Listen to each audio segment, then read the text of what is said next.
సాక్షి పేపర్లో ఒక హెడ్లైన్స్ వచ్చాయి.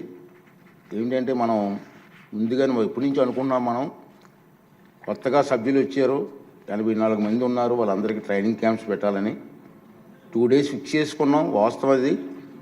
నేను కూడా మన వెంకయ్యనాయుడు గారిని అలాగే పార్లమెంటు స్పీకర్ గారిని పిలవాలని డిసైడ్ చేసుకున్నాం. నేను ఢిల్లీ వెళ్ళి వాళ్ళని ఇన్వైట్ చేసాం. రఘురామరాజు గారు నేను వెళ్ళి ఇన్వైట్ చేసాం. వారు ఎంత హ్యాపీ ఫీల్ అయ్యారు. ఫస్ట్ టైం ఈ ప్రమాణం చేస్తున్నారు కాబట్టి నేను స్వయంగా వస్తానని చెప్పి వారు అంగీకరించి డేట్ కూడా ఇచ్చారు. అయితే మనకి ఎలక్షన్స్ కోడ్ ఉండడం వల్ల మేమనుకున్నామంటే పోస్ట్పోన్ చేద్దాం, ఎక్కువ మంది ఎమ్మెల్యేలు ఎలక్షన్స్లో ఇన్వాల్వ్ అయి ఉంటారు, అందరూ ఉండాలనే ఉద్దేశంతో పోస్ట్పోన్ చేసాం. దానికి సాక్షి పేపర్లు చూసి నేను కూడా బాధపడ్డాను. ఎందుకంటే సరే బాధపడినా సంస్కారం లేని వాళ్ళు ఏదో రాస్తూ ఉంటే బాధపడాల్సిన కాదు, కానీ దీని మీద యాక్షన్ తీసుకోవాలి. అందుకే సభ్యులు మిమ్మల్ని అభినందిస్తున్నానండి. మీరు ప్రతిపాదించారు. దాంట్లో ఏమి రాశారంటే ట్రైనింగ్ క్యాంపులు లేవు, ఏమీ లేవు, కోట్లాది రూపాయలు ఖర్చు అయిపోయింది అన్నారు. కోట్లాది రూపాయలు ఖర్చు అయిపోయింది. అట్లా దుర్వినియోగం చేయిస్తున్నారు. మనం అసలు మీటింగే పెట్టలేదు. మనం కోట్లాది రూపాయలు ఖర్చు అవుతుందండి. ఆఖరికి పార్లమెంటు స్పీకర్ గారు కూడా ఫ్లైట్ టికెట్లు కూడా అతని డబ్బు తీరు కొనుక్కున్నారు.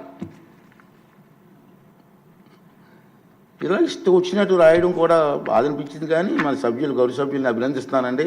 మీరు లేవనెత్తారు. మీరు లేవనెత్తినటువంటి మీ అభిప్రాయాన్ని నేను కూడా దృష్టిలో పెట్టుకొని తప్పనిసరిగా మీ అభిప్రాయ ప్రకారంగా ఈ విషయాన్ని వెంటనే సభా హక్కుల కమిటీకి నేను రిఫర్ చేస్తున్నాను. సభా హక్కుల కమిటీ ఏ నిర్ణయం తీసుకున్నా ఆ నిర్ణయం ప్రకారంగా వారి మీద చర్య తీసుకోవడం జరుగుతుంది. ఓకే. రెండో విషయం ఏంటంటే సభలోని రాజకీయ పక్షాల బలాబలాలను, ఆంధ్రప్రదేశ్ శాసనసభ నియమాలను, మునుపటి పద్ధతులను, సాంప్రదాయాలను పరిశీలించి అనంతరం గవర్నర్ గారి ప్రసంగానికి ధన్యవాదాలు తెలిపే తీర్మానంపై చర్చకు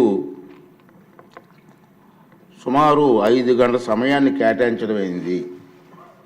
ఈ చర్చ జరగడం కోసం గవర్నర్ గారి ప్రసంగాన్ని ధన్యవాదాలు తెలిపే తీర్మానాన్ని సవరణలను ఈ ఉదయం 11 గంటల వరకు ఏమైనా సవరణలు ఉంటే ఈ ఉదయం 11 గంటల లోపున మన సెక్రటరీ జనరల్ గారికి మీరు అందించవచ్చు.